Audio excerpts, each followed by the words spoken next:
Hi, everybody. Good evening. Welcome to Evoke Therapy Program's broadcast. Tonight is Thursday, January 9th, 2020. Welcome to the new year. So, we're going to be doing these about once a week. Every time when I have a chance to broadcast, we'll be having one of these question and answer sessions. So, that means that any family or friend of Evoke, any family member of an extended family or friend of Evoke, clients who want to attend this can attend. It's some place that you can ask questions, you can have access, learn things to help give support to your family member that might be a parent of an Evoke client, or maybe even to your family member or friend who might be a child at Evoke Therapy Program. So it's welcome to all. You can also ask questions that they've asked you. If you are a parent at Evoke, ask questions that siblings, that your extended family, that your parents may have asked you.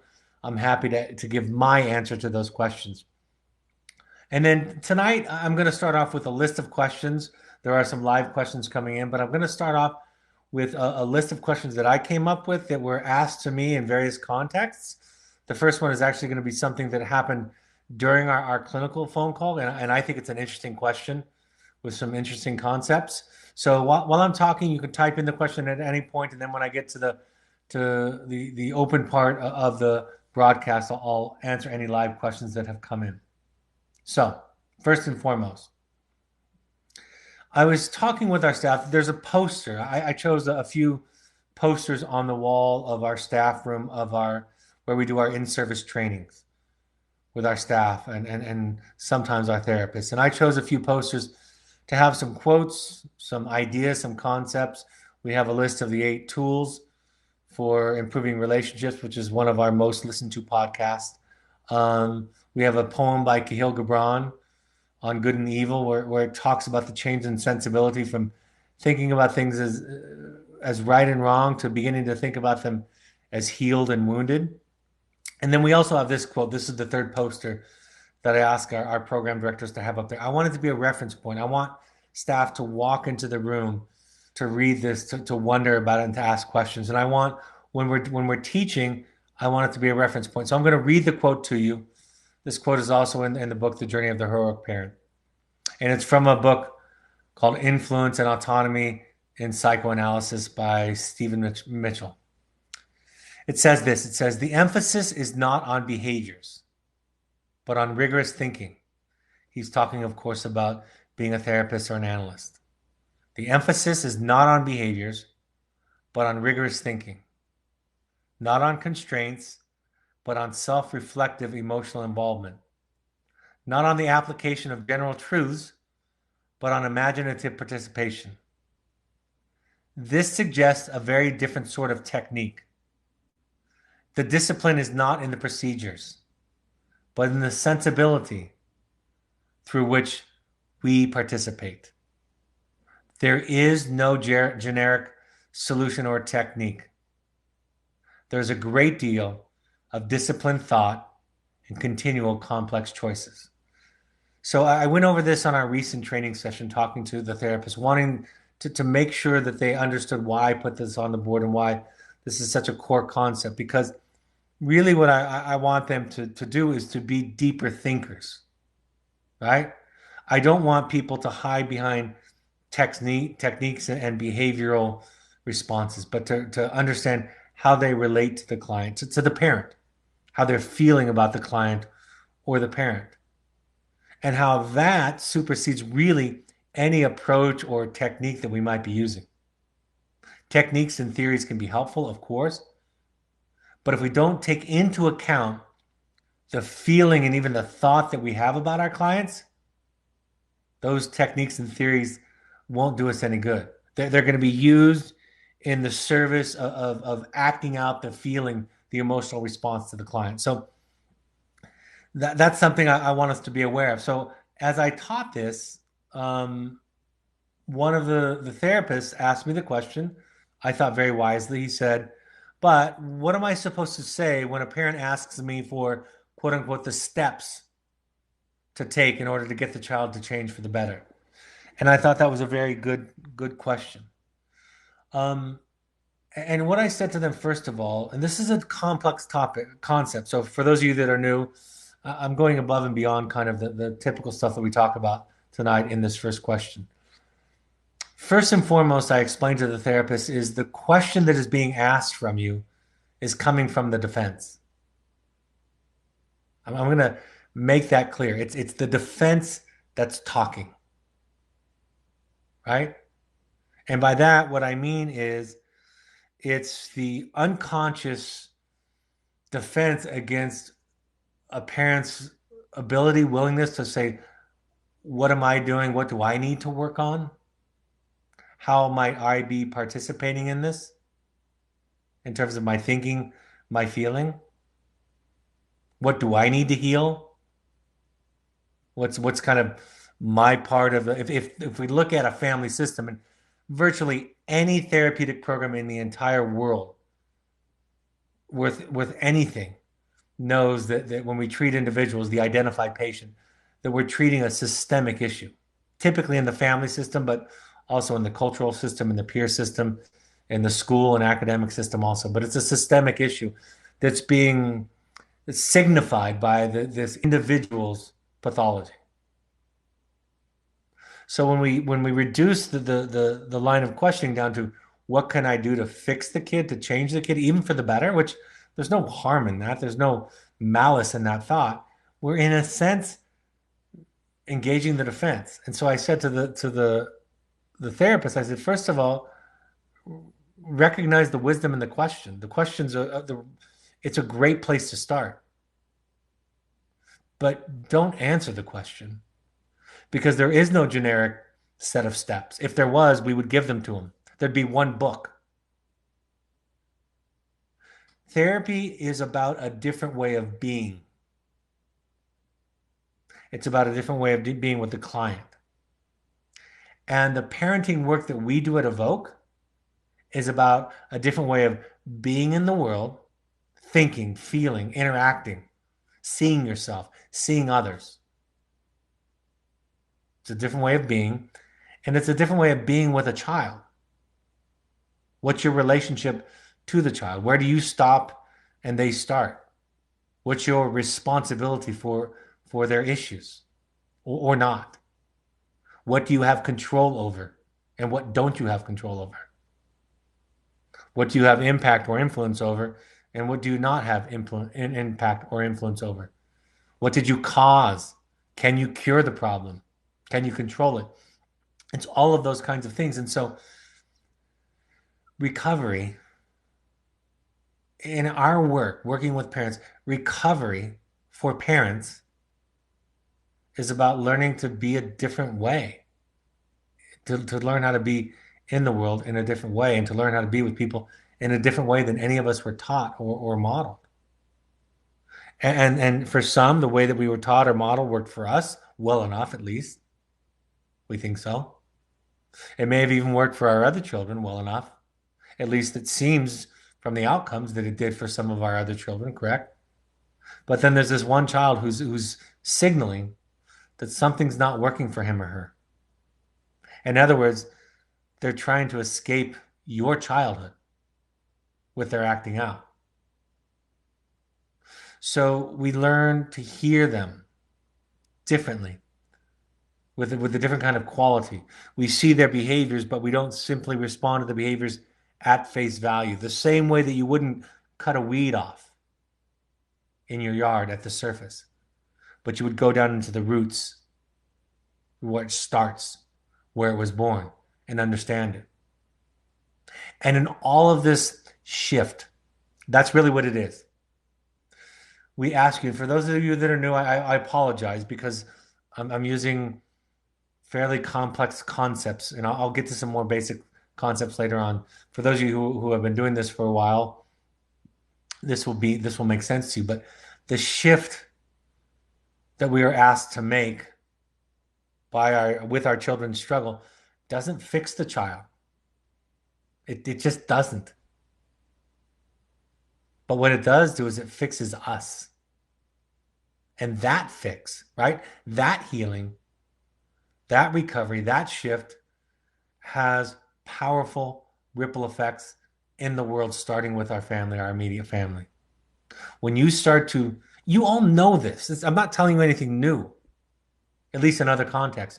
You know that if you're different with people, that it doesn't control them, it doesn't overtake them, but you know you can be different with people in such a way to have an impact or an influence on them, to contribute to their well-being in a more positive or less positive way, depending upon how you respond. So that's what we learn. And I think why it's so difficult in the parenting relationship is because there is no other relationship where we imagine that it is fundamentally our responsibility to control and shape and fix and carve out another human being. You know, some of us think that more or less to an extent in our partnerships, our marriage, right? We think it's our job to fix our spouse. Sometimes, some of us. Sometimes we think that about our siblings, our parents, our friends, maybe the people at work. But there's no other relationship than the parent to the child where we believe and buy into that the role is to shape them up, to create something. And so, what psychology teaches us, what child psychology teaches us is that that way of thinking is harmful. It's actually self-interested in a lot of ways, meaning that we start to then measure our success by how our child is doing, right? If they're doing well, it's almost as if we've been successful. It's our accomplishment. If they fail, it's our failure. That's more true with mothers in our culture and in most cultures, not all, than with fathers. Even in this day and age where we imagine ourselves to be awakened and we imagine ourselves in many cases to see men and women as equals, there still are in our culture an emphasis for women on how the children turn out and an emphasis for men on the professional income, right? The providing for aspects of the family. There tends to be that emphasis. It can flip, of course, in independent in individual families and people, but that still is there, still is in the culture, in the media. So this this is why I react so strongly to parenting models that give you a step-by-step manualized set of treatments, set of behaviors that imply, they don't always say it, but there is an implication that if you do it right, your child will turn out okay. And the reason your child has turned out the way he or she has, you've done it wrong. You have done it wrong. And this way of thinking pulls that apart. We start to understand our impact and our influence, and we ultimately surrender to one of the most frightening ideas that we can possibly consider, and that is we can't fix them or control them. It's a subtlety, right? But when you know it, when you're in it, you know it. And until you get it, it sounds like psychobabble. It sounds like semantics. It sounds like a magic trick, something else. And then because your child is struggling so much and you feel really that there's nowhere else to turn, you show up to a book, a self-help book, or a podcast like this, or a webinar like this, or a program like ours, or an Al-Anon meeting, or a Codependence Anonymous meeting, and you start to hear something different that you've never heard before. You don't quite understand it, but you hear it, and somewhere deep inside of you, because it's different, you listen. And after a while, with lots of examples, it starts to make sense to you. It starts to become second nature to you. I remember I was sitting in a group at one point, and I won't get into any details to protect any confidentiality, all confidentiality, but I was sitting in a group and every other group participant was giving feedback to somebody in our group along a certain line of thinking, trying to reassure this person of their goodness. And I'm listening to this and I'm getting more and more frustrated. It wasn't, again, there was no ill will. They were trying to encourage this person, trying to boost them up. And when it got to me, I just said, I have something different to offer. I don't think you're particularly wonderful. I think you're incredibly human. And I said, I think what I've learned is that we don't boost our self-esteem by convincing ourselves we're good fathers or husbands or mothers or wives or children. That's kind of short-lived. True self-esteem is not realizing that you're good. Nobody's really ever thought that. True self-esteem is realizing that you're human, that you're good and bad, that you're a miracle and a disaster at the same time, that you're wonderful and horrible, that you're strong and weak, and that it's okay. See, shame has two faces. Shame, the face of shame that most of us recognize is the person who beats themselves up, who shrinks, who feels horrible, who cowers and self-loathing. That face of shame we know. But the kind of shame that we don't recognize is the kind of shame that is constantly trying to prove how good it is and be good, right? It's the narcissistic presentation where that person is always trying to compete and prove that they don't have any faults or flaws. And the worst thing that can happen to a narcissistically wounded person, which by the way is all of us, because the narcissistic wound is the wound of not being completely seen in childhood, which nobody was, not completely. The worst thing that can happen to a narcissistically wounded person in some way is for them to have ultimate success. Because if the narcissistically wounded person has ultimate success, they don't have any reason to look at themselves anymore. All the evidence in the world points to how wonderful and great they are, and they don't have to look at themselves. And that is why our children, including me, our children struggling asks us to ask certain questions of ourselves that other people whose children don't struggle don't have to ask. And while that might be painful and unpleasant, and we wouldn't wish this on our enemies, when we stick with it long enough, we eventually say the things that we would never think that we would say, which is, this is the greatest thing that's ever happened to me. It changed my life. It gave my life a richer, deeper meaning that it never had. It's not happiness. It's not just happiness. It's not that, but it's richer and it's deeper. So there's a new kind of way of thinking and being that we try to facilitate, foster, encourage, right? And it cannot be defined by steps. Now, I did the webinar, the broadcast, the podcast, and wrote the blog on the 8 tools for transforming relationships. I mentioned that earlier. Because I know that some people learn from tools easier, but the tools don't fix the problem. But what they are is a practice,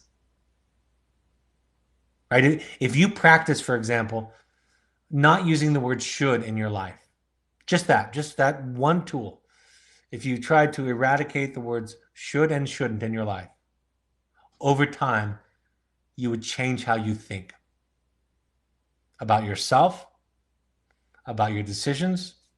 Your anxiety and depression would reduce. You would feel differently about other people. So again, the eradication, the replacing should, shouldn't with something else doesn't fix the problem.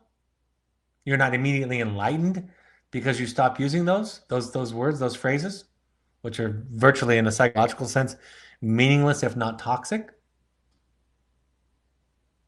But over time, the practice can start to lead to a shift, a fundamental shift in how you think about the world.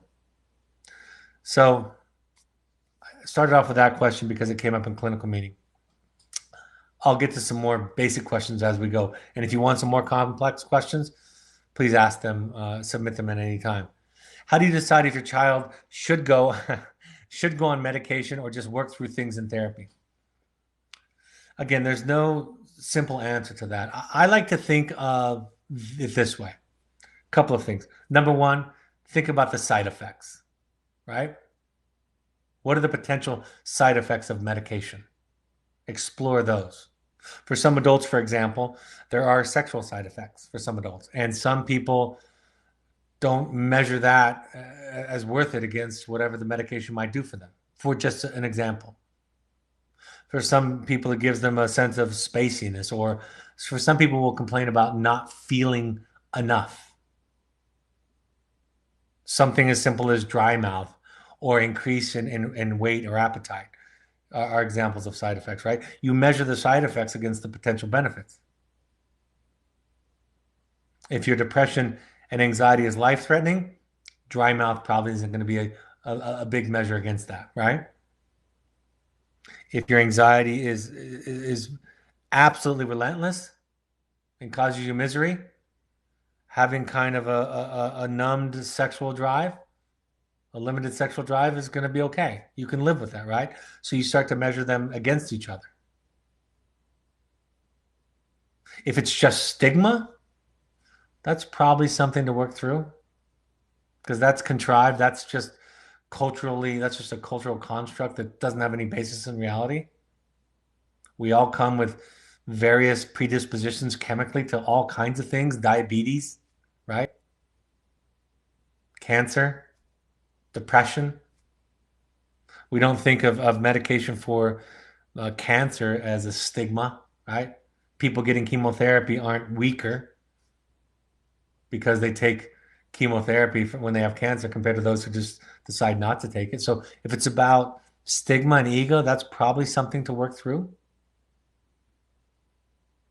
Another thing that I think about is if you can't use therapy enough, if it's not making a difference, I always think about medication this way. Some people can't even get into to the starting block. They can't even get into the starting block for the race, right? If therapy or life is the race, they can't even get started. They can't even get to the track, get out of bed, right? They can't calm their mind enough to make sense out of the therapy that they might be attending. So then you start to measure, do you need something chemically? Now understand this, trauma affects the brain chemically. Attachment affects the brain chemically. We're all predisposed, but if you had an especially nurturing and calm childhood, guess what you're going to have more of in your brain? Things like serotonin, right? If you have a very stressful environment, guess what you're going to have less of in your brain? Serotonin. And then we call it a chemical imbalance, but some of it that's contextually created, right? Drug addicts who augment themselves, who self-medicate using drugs, they reduce the brain's ability to make to produce the nervous system's ability to produce dopamine, and so without drugs and alcohol, they feel depressed, empty, dull. So what we call a chemical imbalance is in part a genetic predisposition and in part is a result from the environment. So therapy can change brain chemistry over time, just like trauma and poor attachment can change brain chemistry over time. So the answer is there's no right, generic, perfect solution. It's a thought process that you go through. Side effects, pros and cons. Can you make something out of it? Are you just reacting to the stigma? Those are the kinds of things that go into the question. I will tell you this. If any of you come into contact with professionals who have one opinion on either side of this equation that is absolute, it's ridiculous. Meaning that if you meet a professional who thinks nobody should take medication, that's ridiculous. If you meet a person that says everybody should be on medication, that should be the first thing out of the gate, that's obviously ridiculous. And so, like with most things in therapy, a therapist is there to help you find your truth, what's true for you, right? The wisdom that's hidden inside of you. So that's in part how you know how you have a professional that you're working with that can be helpful. Next question. In relationships, how do you know if you are compromising yourself too much? This also came out of our clinical meeting, actually. It was worded a little bit differently than this, but I was talking about the idea of kind of containing, which is a therapeutic term that means just holding compassionate, empathic space for somebody, remaining curious and patient with somebody. That's what containing means.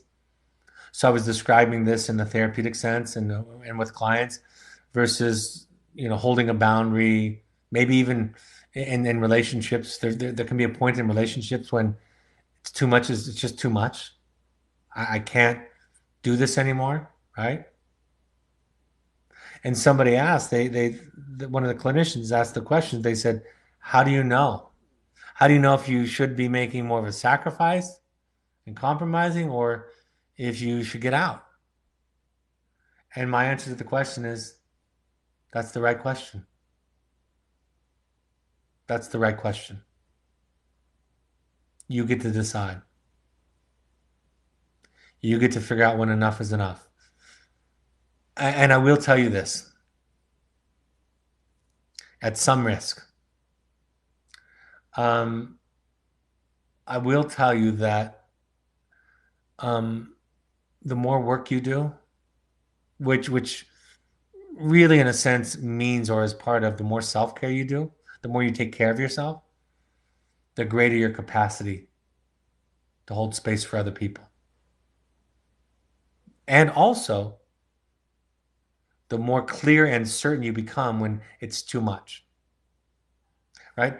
I am a better father today than I was 26 years ago when my first child was born. I'm a better father. I'm more capable. I'm more patient. I'm more open and flexible. I have less self-doubt. So when it's a boundary, I'm less afraid or insecure to set it. I had a pseudo confidence when I was younger, a kind of an arrogance, a defensive kind of confidence when I was younger. Now I don't know if I'm right more and more.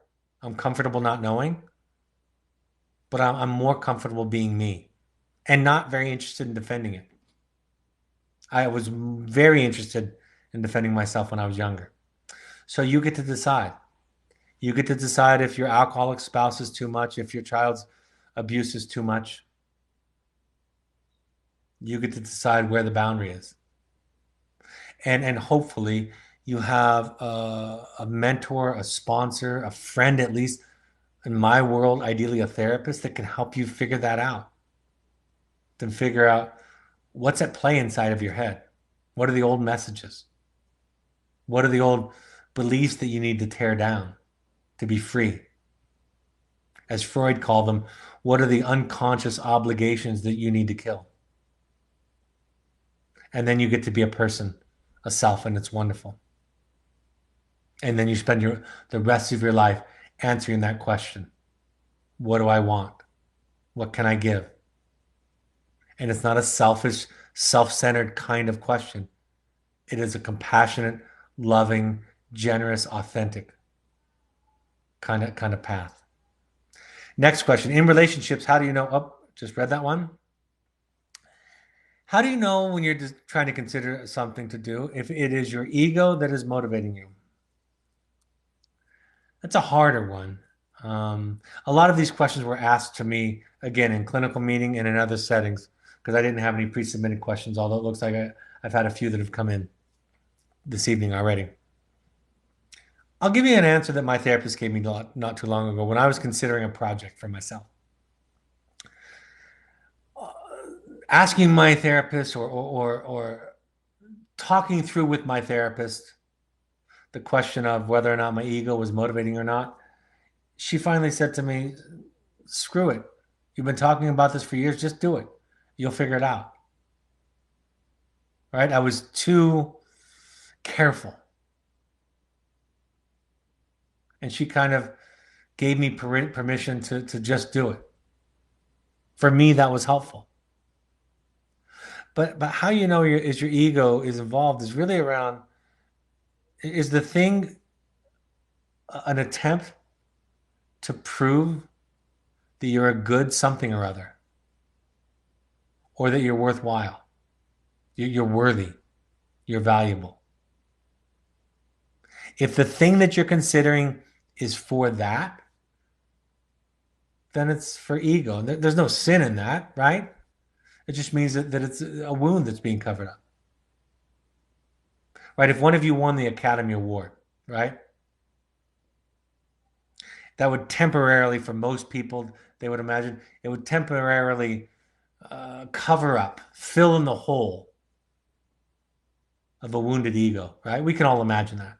Standing up on stage in front of other actors on the screen for millions of people watching, people applauding you and telling you you did the best job at what you do for a living of anybody that year, winning the Super Bowl, right? Wimbledon, salesperson of the year, senator for your state, on and on and on. Those things can be temporarily. It's kind of like junk food or candy. It feels good, but there's an emptiness that comes afterwards to it. And for me, honestly, it just takes decades. Gosh, if a wish could come true for me as a result of Evoke therapy programs, it's a given that we would provide children with wonderful treatment that would help them to heal, to know that they were okay, truly okay, and that the ways that they were self-medicating or acting out were just the young wounded child trying to get their needs met in a way that also brings harm to them. I would love for children to have that experience, and that would be wonderful for me. But because in many ways I'm more connected to the parents, because that's where my focus is, it would be for all of you to know, to find a therapeutic practice for the rest of your lives. Not because you should or it's the right thing to do, not for your children, although that's not a horrible reason to start, but because you came to taste the sweetness of what it feels like to sit with somebody for an hour a week who unconditionally loves you, sees you, seeks to understand you. And the shift that occurs in a human psyche with that experience it's indescribable. It changes everything and every relationship in your life. And I wish that I could give parents the wherewithal, the confidence to just get rid of the stigma, the shame of therapy, right? That the only people that are at risk are the ones that aren't in therapy, at risk of not being their most authentic, genuine, loving, compassionate, enlightened, everything, right? That's what I wish. I wish people listening to this would just have a glimpse of what we're talking about enough. And by the way, after that glimpse and after tasting a little bit, all you want to do is give it away, right? It's like having the Salk vaccine, the vaccine for polio. You want to give it away to the entire world for free. That's all you want because you know how it heals. And you know you've torn down the lies that have been presented to you by previous generations at no fault of theirs. It just was fueled by fear, and it was the only thing that they knew. That's what I wish. Next question. I have done a lot of work, but I still feel anxious. How do I know when I'm doing the right thing or not? There was a turning point in therapy for me when I realized that the fear wasn't going to go away. I just realized that I was going to have a great therapy session where I was going to feel okay and safe and know that what I felt and thought was just, it was okay.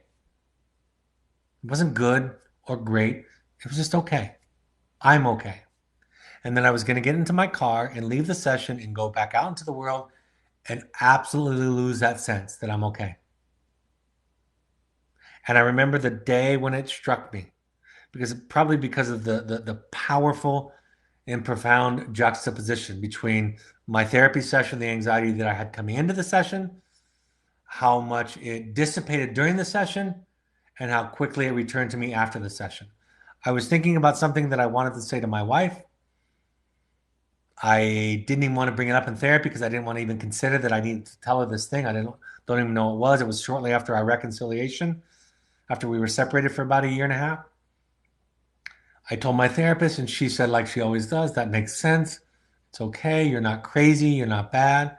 Sharing that feeling of that thought with your wife is perfectly fine. And I thought after listening to this for an hour, she's right. I'm okay. I'm not crazy or mean or selfish or stupid or too sensitive or whatever it is. Whatever the internal dialogue that I carry around with me that I got from my childhood whenever I show up that tells me that what I think and feel is not okay. So I end the session with absolute peace and confidence. Get in my car, get on the freeway. It's a 20-minute drive home. By the time I get on the off ramp that leads to my house, 7 minutes away from my house, as I'm pulling to the stop, and I know exactly where it is. This is like 10 years ago. As I'm coming to that stop, I think to myself, there's no way in the world I'm going to tell my wife this. No chance. I'm terrified of how she'll react. And then I thought, you know what? You've done this before. You're just going to have to tell her scared. You're going to have to tell her scared. You can you can talk over the programming that you got from your childhood. You can combat it. So you're going to go home and you're going to say the words that you know to say, and you're going to be terrified and you're going to be sure that it's going to go horribly. By the way, still can't remember what it was. Went home, told my wife whatever it was, and she acted like it was nothing and thanked me for telling her. Now, I want to give some credit to my wife because my wife has done a tremendous amount of work. She's a therapist. She has been as committed or more than I have to her therapeutic practice as a client for the past 23 years. So she has some great capacity, which sometimes I either underestimate or sometimes I just project onto her my previous context, principally my childhood, and assume she's going to react that way. And there's been times, of course, when she's reacted really horribly in our past or our present. So all of that comes into play. But in this case, I went home. I told her I was scared. I told her the truth. She thanked me. She applauded me. She welcomed it. It wasn't easy, whatever it was. And we were okay. So back to that question, we get enough therapy so that we're willing to do it scared, right? We're willing to do it unsure. We know that what we're about to say is the right thing for us to say or to do. We know we can't control it. We surrender to the human reality that we can't control or engineer the outcome that we want. We embrace that. And while we're in embracing that, we do the thing. And sometimes it goes absolutely to pot. Sometimes it has the worst outcome. Many times it has a wonderful outcome. Unanticipated. People like my wife rise to the occasion, surprise us and impress us. But we've found ourselves. And I was talking to a friend today about this idea about marriage and divorce and how marriage isn't staying married is not the solution and getting divorced is not the solution.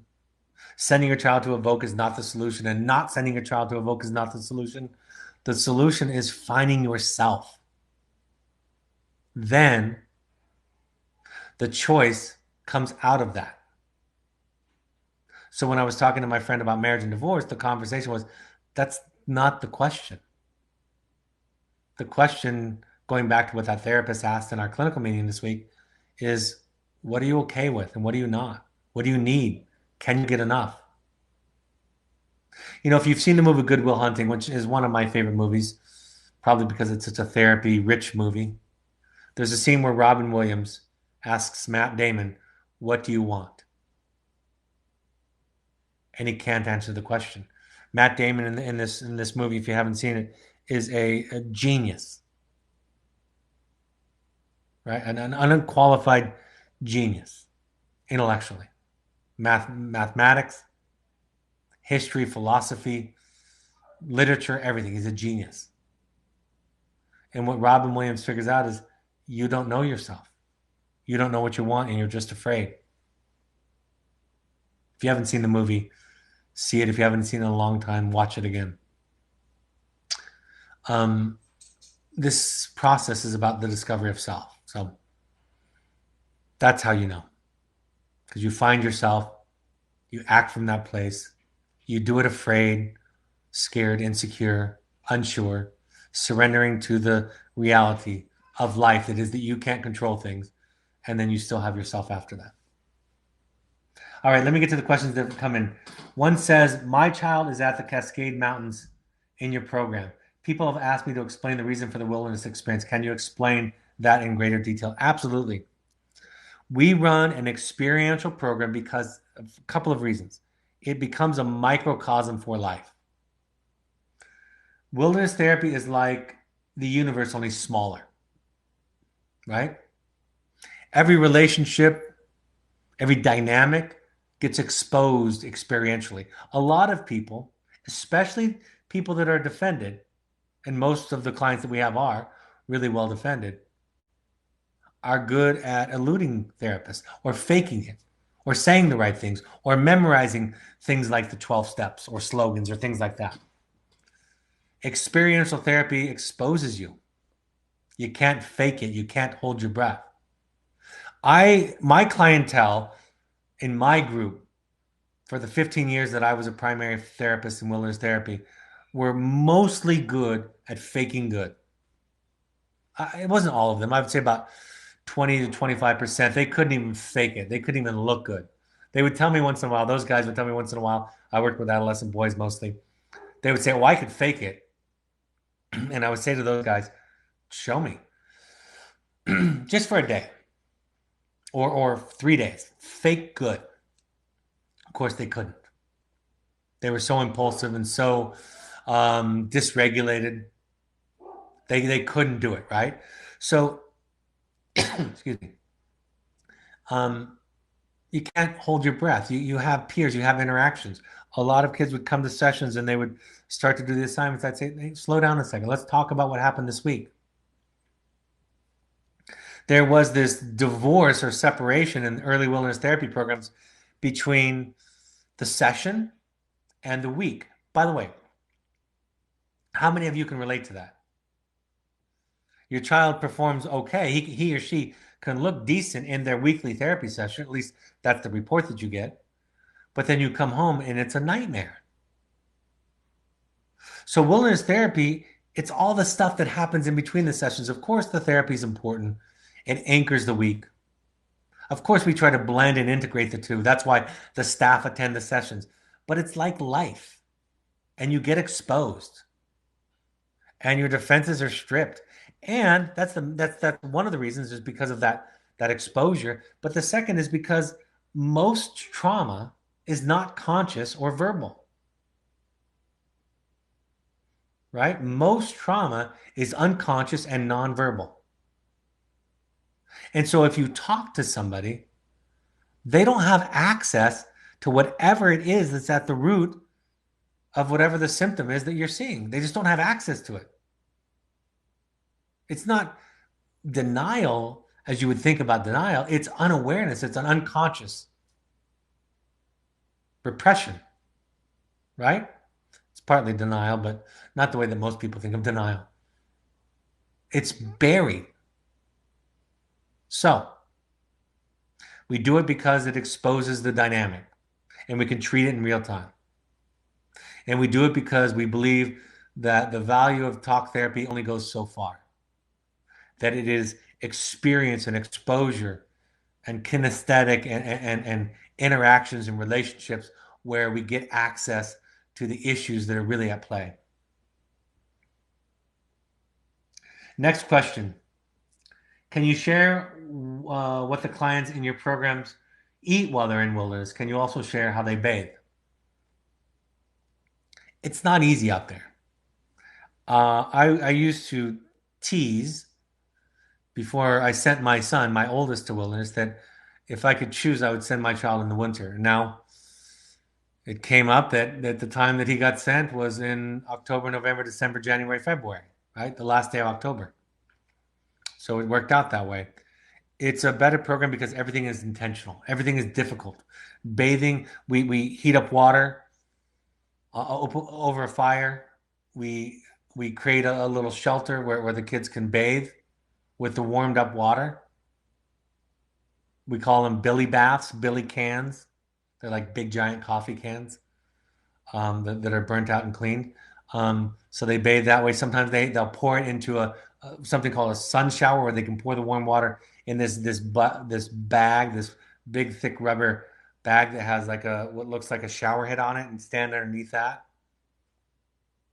They have wet wipes and they have hand sanitizer wipes for themselves. The girls have extra for some of their hygiene. So it's difficult, uncomfortable, unpleasant, challenging. I remember one day when a student came up to us, I was meeting with the staff, going over some treatment plans for the week, and one of the boys said, "Do I have to take a bath?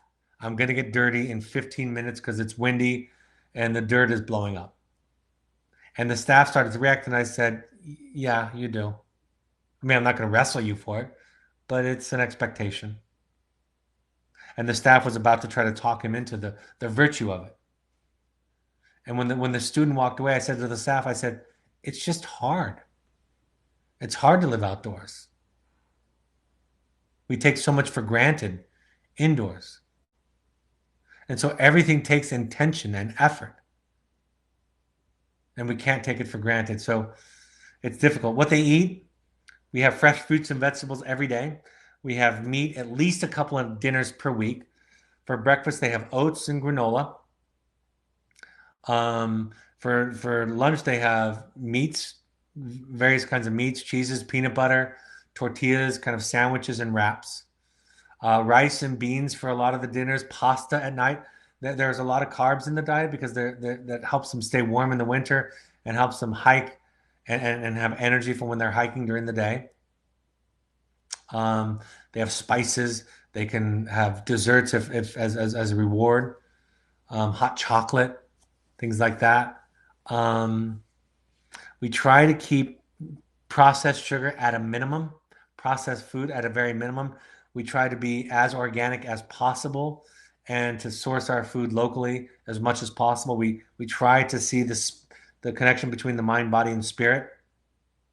So we try to have lean,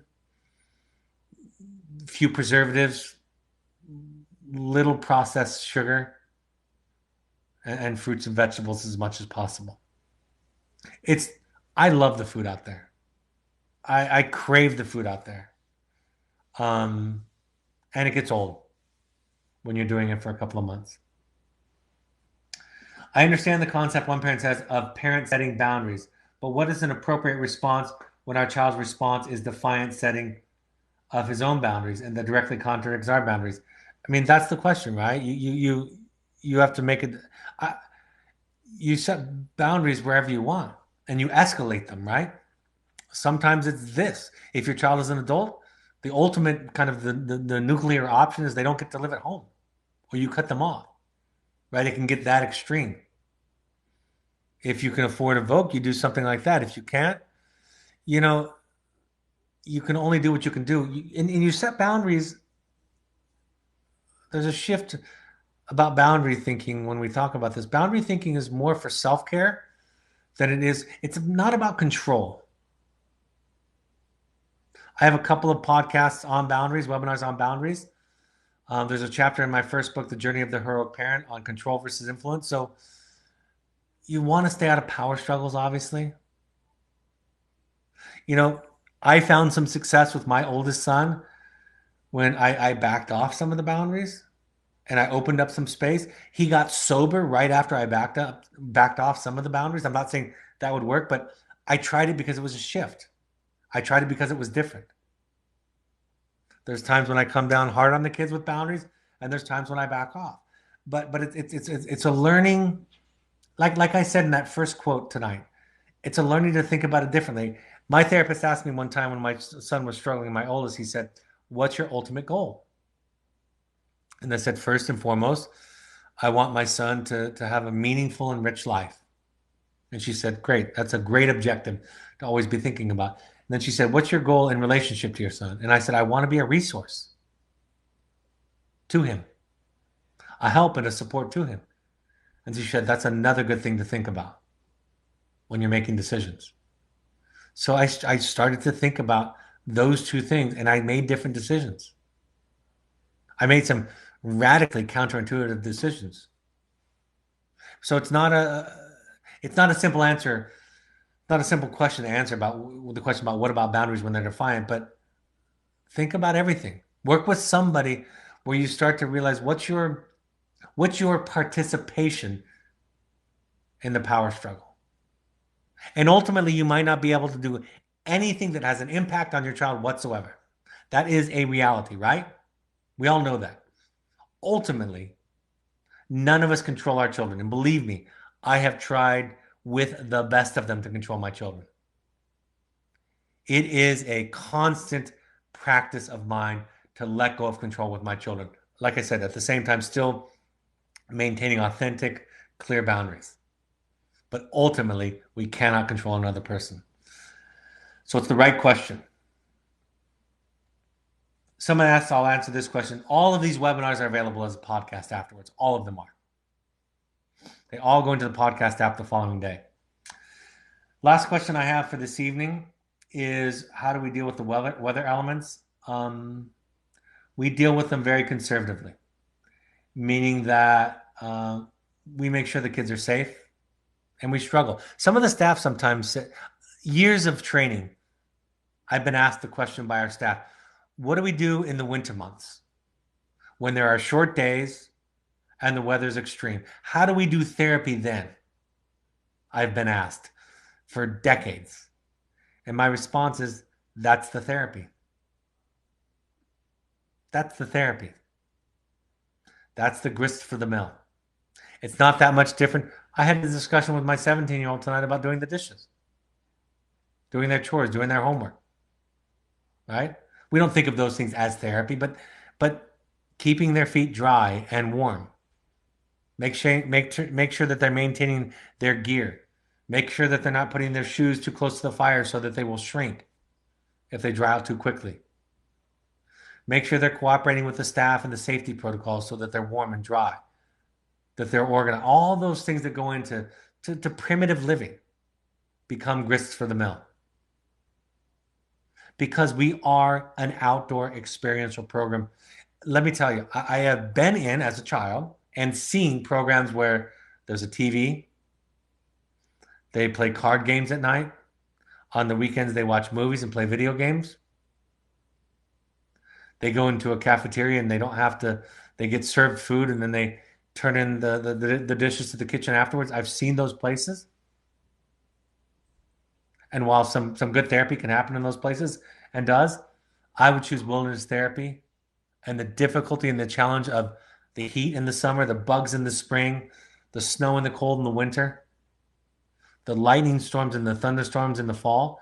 I would choose that backdrop, that delivery method for therapy with adolescents and young adults over residential any day of the week in terms of its dynamic, powerful impact on uncovering a person's true nature and ability to cope. All right. Let's go with upcoming announcements, and then I'm going to wrap up for this evening. So all parents are invited to the parent workshop. We want all parents that possibly can to come to one parent workshop. The next one is January 25th and 26th at our Utah program. Ask your therapist at Entrada if this can be combined with a visit to see your child if the timing is right. My book, The Journey of the Heroic Parent, is available on Amazon. In the coming couple of weeks, I'll be announcing my new book, The Audacity to Be You, Learning to Love Your Horrible, Rotten Self, is the final title. If you want to do a deeper dive into your own work, in fact, one is going on right now. It's happening as we speak. The next available one for a therapeutic intensive, a 4.5-day intensive, which is worth 6 months of therapy. And the best thing I think you can do for your child, Finding You, Evoke's Finding You in Utah, February 19th through 23rd is the next one that's available. I do one every year. I've done 10 myself. Everybody in my family, we send our therapists to do one. We love them. I'm also going to be doing one outside of London, England, May 8th through 10th. If you've been to Finding You, we have 2 Finding You 2s coming up, April 16th and July 15th. So email intensives@evoketherapy.com for more information or go to our website. All of these broadcasts are available on social media. So on your iPhone, use the podcast app. On an Android device, use the SoundCloud app, or go to your computer and go to soundcloud.com. On Twitter and Instagram, you can find Evoke Therapy programs using the handle @EvokeTherapy, or you can find our intensive program on Instagram using the handle @Evoke Summit Lodge. On Facebook, you can find us by searching @Evoke Therapy, Evoke Therapy programs. The Alumni Foundation on Facebook by searching Evoke Family Foundation, or you can look at our blog for upcoming content. We have pursuits trips that are custom all over the world for families or young adults. Think sober fun or therapy light, or kind of reconnecting to your therapeutic roots and ideas. Our parent support group coming up, I'll be in New York City on January 27th. So if you're anywhere in that area, you are welcome to come January 27th, 7 p.m.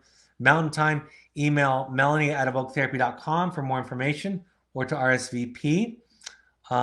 If you have friends and family that are in that area who want to come for some parent support and education that night, that's fantastic. It's 7 p.m. at the City University of New York Graduate School, which is on 5th Avenue and 35th Street, I believe. I'll have more announcements for more parent meetings coming up after that. Somebody asked, can a Finding You 2 be a Finding You 3? Absolutely. Yeah. You could come to a Finding You. Some of you have been to Finding You 2, so you can come to a Finding You 2 if you've been to 2 already. That's a great idea, actually. I don't have the title for my next broadcast, but I'll get that out to you in the next day or so. But it will be next Tuesday, January 14th at 7 p.m. Mountain Time. Thank you for joining me. Thank you for on behalf of your child. If you're new, I apologize for some of the more heady content early on in the session, but we have a vast library of podcasts and webinars for you to access, archive. So just scroll through those and look at any of those topics and see what fits or feels right for you. Thank you again for joining us, for on behalf of your loved ones, for the work that you're willing to do and the heroic gesture it is to look at yourself. Have a great week, rest of the week and weekend, and I'll talk to you next Tuesday at 7 p.m. Mountain Time. Take care. Bye-bye.